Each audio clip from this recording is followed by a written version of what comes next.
자, 그렇습니다. 그럼 오늘 첫 번째 이야기 이재명 대통령 지지도 뭐 등락을 좀 거듭하는 것 같은데 치고 올라갈 거라는 기대에는 좀 많이 미치지 못하고 있는 상황입니다.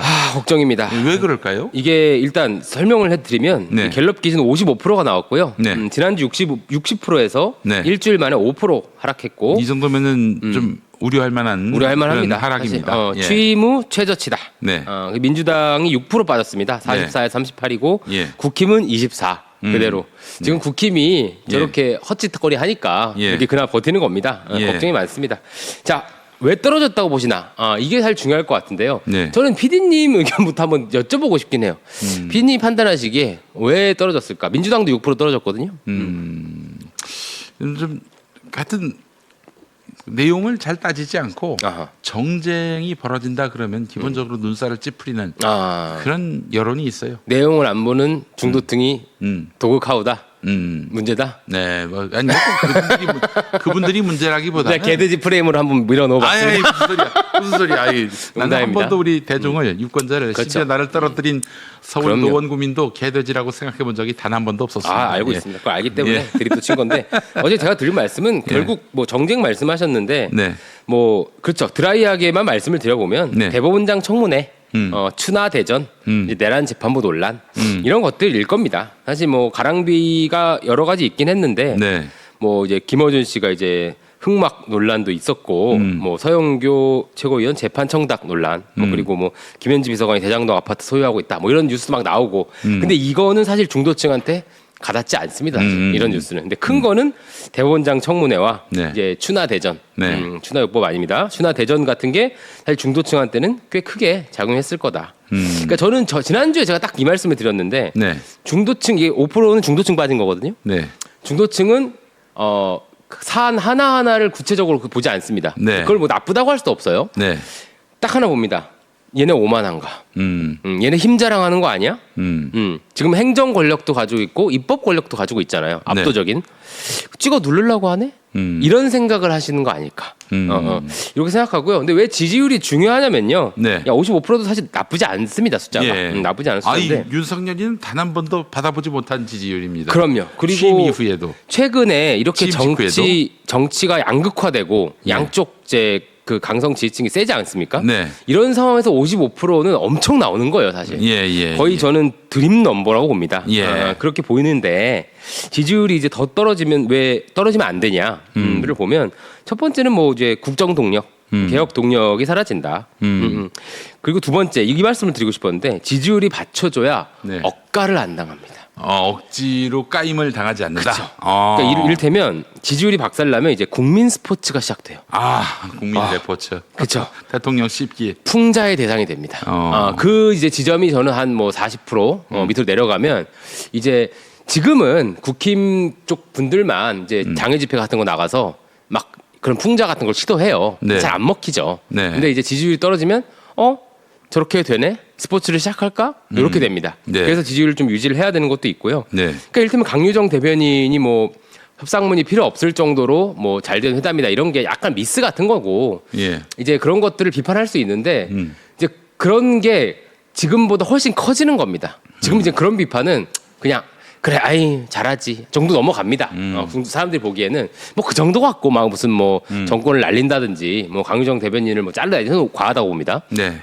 근데 이런 건들이 훨씬 크게 부풀어 오릅니다. 아하. 세게 맞습니다. 예. 그래서 요즘 같은 정치 지형에 사실 55, 60 상당히 드림 넘버거든요. 네. 그래서 이 기회를 정말 소중하게 써야 된다. 네네네. 이런 마음이 정말 듭니다. 예. 걱정입니다. 알겠습니다.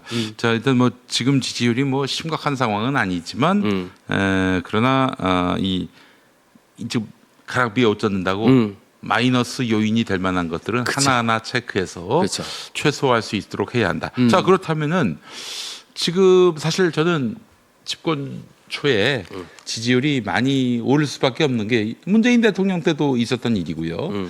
또 기본적으로 뭐 윤석열이나 이런 수구 보수 정부들을 보게 되면은 초장부터 떼는 기회다. 이때 놓치면은 뭐 우리의 이득을 극대화할 수 있는 기회를 놓치게 되니 지금 다 쓸어 담아야 한다. 이런 관념에 사로잡히더라고요 항상. 그래서 누가? 그 보수 정부가 보수 정부가 보수 정부와는 다르게 진보 정부는 처음에 좀 잘하려고 한단 말이에요. 어디다 그런 국면에서 지금 지지율을 바짝 올려놔야 사실은 국정 운영에 탄력을 받게 되는 건데 그렇죠. 그 시원하게 많이 오르지 못하는 이유는 무엇일까? 또 그렇게 할 방법은 없는가? 그러니까 사실 이게 문제를 사실 해결하는 가장 빠른 방법은 네. 이제 문제가 있음을 인정하는 건데요. 네. 제가 조금 오늘 좀 목숨 걸고 이런 저런 말씀드리자면 뭐 센 얘기는 아닙니다. 네. 죄송한 말씀이지만 지금 민주당에 네. 어른이 없습니다. 어른이 없다. 아하. 이게 선이 없습니다. 예. 그러니까 이게 이제 적극 지지층들 입장에서는 빠르게 시원하게 했으면 하는 마음이 당연히 있을 수 있습니다. 네네. 근데 또 정치의 무대로 가면 또 달라질 수도 있는 거고 거기 안에서 그 접점을 조율해야 되는 건데 네.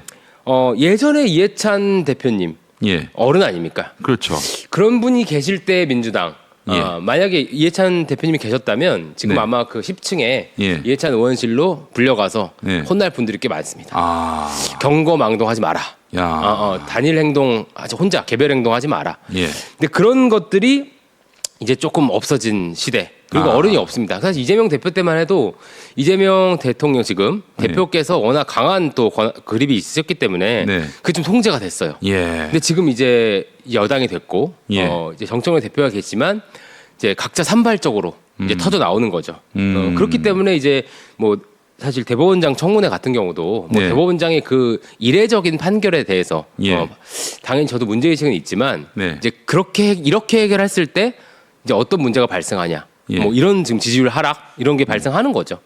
아니 근데 이제 사실은 대법원의 횡포는 도를 넘었어요. 사실은 지난번 이재명 대통령 후보로 못 나가게 하려고 했던 거는 뭐 삼척동자도 알만한 그 정치 공작으로 보이는데 그리고 이 문제는 어떻게 풀어나가는 것이 좋겠습니까? 그러니까 조이대는 문제가 많아요 정말. 그렇죠. 예. 저도 뭐 그 점은 인정합니다. 네. 동의하는데 예.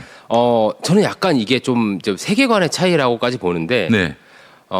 우리는 살다가 어. 불의의 바나나 껍질을 밟을 수 있습니다. 불의의 바나나 껍질을 밟을 그쵸. 수 있다. 밟을 수 자빠질 수 있다. 자빠질 수 있습니다. 네. 그럴 때 예. 매번 그 예. 바나나 껍질을 놓은 사람을 찾아서 단두대로 보낼 수 없습니다. 그러니까 저는 이제 그걸 조금 우리가 인정해야 될 때가 오지 않았나. 네. 그러니까 이거를 지금 바나나 껍질 그 떨어뜨린 놈을 잡으러 가서 예. 목을 치겠다고 하는 순간 너네 좀 과하네? 라는 얘기가 나와버리는 겁니다. 그 권력도 쥐고 있는 상황에서 상황에서. 이렇게까지 아무리 그렇다 하더라도 대법원장까지 날릴 생각을 하면 안 된다. 뭐 이런 얘기입니까? 그러니까 이를테면 대법원장은 그런 그 소위 부당한 소위 이제 여론으로부터 지탄받을 행위를 해서 네. 엄청난 사법부의 신뢰를 훼손한 거죠. 네. 그리고 그런 식으로 해서 이제 여론의 공격도 받습니다. 네. 근데 이 모든 것을 단죄할 수가 없어요. 저는 우리가 이걸 인정했으면 좋겠어요. 이렇게 안 하면 네. 진짜 우리가 해야 될 검사들의 문제, 뭐 다른 개혁들 못 합니다. 요거 잡다가 너네 좀 과해. 이런 소리 들으면 다른 개혁이 다 날라가요. 그래서 모든 그 단죄가 불가능하다. 그리고 이미 여론의 단죄도 받았다. 여론의 심판도 받고 있다. 저는 그런 말씀 꼭 드리고 싶어요. 조이대는 좀비다. 아하. 지금 좀비? 좀비 상황이다. 그렇죠. 무슨 뭐 신뢰나 존경을 받기는 어려운 상황. 어려운 상황이 됐죠. 아니 뭐 정규 선생님마저도 내려와라 막 이렇게 하시는데 그런 상황에서 더 이상 그건 누가 그랬죠? 정규재 선생님. 정규재. 선생님도 대법원장 이제 그만두라 막 이렇게 하시는데 사실 더 이상 이제 그런 권위가 이제 생기기는 어려운 상태고 이제 그런 정도로도 사실 우리가 툭툭 치고 넘어가야 될 일도 있습니다. 진짜 우리가 원하는 개혁이 뭔가를 저는 좀 가다듬어야 되지 않을까. 네. 왜냐하면 이거 때려잡다가 할 수 있는 거 못해요. 저는 그런 걱정이 듭니다. 네. 뭐 그 부분에 있어서는 저하고 좀 견해가 다르시지만 그렇죠. 또 이런 견해는 또 이런 견해에 욕먹을 대해서 각오하고 있습니다. 들어볼 필요가 있다라는 생각이 듭니다. 자 그렇다면 어떻게 다시 지지세를 잡아올 수 있을까? 이게 결국 이 소위 이제 적극 지지층 분들의 네. 뜨거운 열망을 조정해 나갈 신뢰 리더십이 좀 필요합니다. 당에 민주당에. 그러니까 이거는 여러분 이렇게 하는 것보다 제가 이렇게 해서 꼭 완수할게요. 라고 얘기할 수 있는 정치인이 별로 없습니다. 네. 지금. 그게 걱정입니다. 지금 여당이 사실 그것만 해도 네.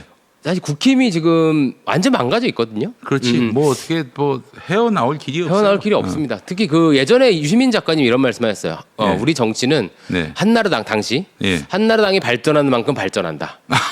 그런 말씀하셨었는데 이제는 예. 완전히 쪼그라들었기 때문에 네. 민주당이 잘하는 만큼 발전합니다. 그렇기 때문에 이 민주당이 어떻게 하냐가 되게 관건이거든요. 이미 국민들은 여론은 그 국민의힘을 제끼기 시작했다. 그럼요. 예. 그런데 이렇게 되면 음. 다시 살아날 그걸 주는 겁니다. 빌미를. 그 걱정을 하고 있습니다. 그래요. 일단 대통령의 실용 정책, 실용 행정 이런 것들이 다시 좀 전면에 나섰으면 좋겠다. 그럼요. 그 사실 경기도에서 이재명 지사가 오마이뉴스의 지자체장 여론조사 결과에서 처음 조사했을 때는 꼴등이었다가 나중에 1등이 됐어요. 그렇죠. 그런 것들이 다 행정적 성과에 따른 것들이기 때문에. 그리고 또 하나 제가 이제 도청 출신이니까 네. 그런 여론조사 결과들 많이 알고 있습니다. 네네. 이재명 대통령이 잘한다는 그때 어. 기업인들이 인정한 네. 여론조사 1등합니다. 반기업 정서가 없다 이거죠. 예. 그러니까 사실 우리가 이제 흔히들 반대 진영에서 볼 때는 이재명 대통령이 굉장히 반기업적이고 네. 좌파적이다 네. 이렇게 하는데 사실 굉장히 그 친기업 혹은 이제 반기업적이지 않은 네. 중도 실용 정치인이라는 거엔 저는 동의합니다. 이념에 갇히지 않는다는 그럼요, 거예요. 그럼요. 너 재벌은 너 저기 뭐 부당하게 폭리를 취하고 있잖아. 노동자 짓밟고 있잖아. 너는 그래서 혼나야 돼. 그러니까. 뭐 이런 사고에 갇히지 없다는 거죠. 않는다는 거죠. 아니, 그게 굉장히 장점이고 그것 때문에 지금 뉴 이재명 소위 이제 저번에 제가 첫 번째 말씀드렸던 뉴 이재명이 한 15%에서 20% 지금 새로 들어온 건데 네네. 그분들이 지금 이러는 안타까운 상황인 겁니다.